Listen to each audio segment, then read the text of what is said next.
ഈ ലക്കം മാതൃഭൂമി ആഴ്ചപ്പതിപ്പിൽ എൻ്റെ കൂട്ടുകാരായ ആലങ്കോട് ലീലാകൃഷ്ണൻ, റഫീഖ് അഹമ്മദ്, അനിത വിശ്വം എന്നിവരുടെ കവിതകളുണ്ട്. എൻ്റെ ഒരു കവിതയുണ്ട്, മേദിനി ചേച്ചിയെക്കുറിച്ചുള്ളൊരു കവിത. പുന്നപ്ര സമരത്തിൽ നിന്നും ഊർജം ഉൾക്കൊണ്ട ഗായിക PK മേദിനി.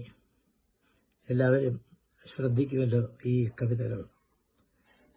ചിത്തിരക്കായലിൽ നെൽപ്പട ചായുമ്പോൾ PK മേദിനി പാടുന്നു.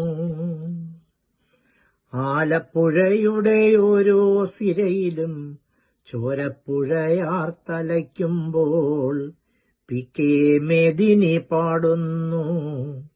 പാട്ടിൽ തിളയ്ക്കുന്നു തീച്ചന്തം. പൂക്കളിൽ ഓമന ചെമ്പരത്തിക്കാരോ താക്കോൽ കൂട്ടം കൊടുക്കുമ്പോൾ താഴത്തെ മുക്കുറ്റിപ്പാടത്ത് കാറ്റിന്റെ താലോലം കുളിരാകുമ്പോൾ തീവെയിലിന്റെ ഇറമ്പത്തു നിന്നൊരു പൂവാലിപ്പയ്യ ചവയ്ക്കുമ്പോൾ PK മേദിനി പാടുന്നു. പാട്ട് വിഷറിയായി മാറുന്നു.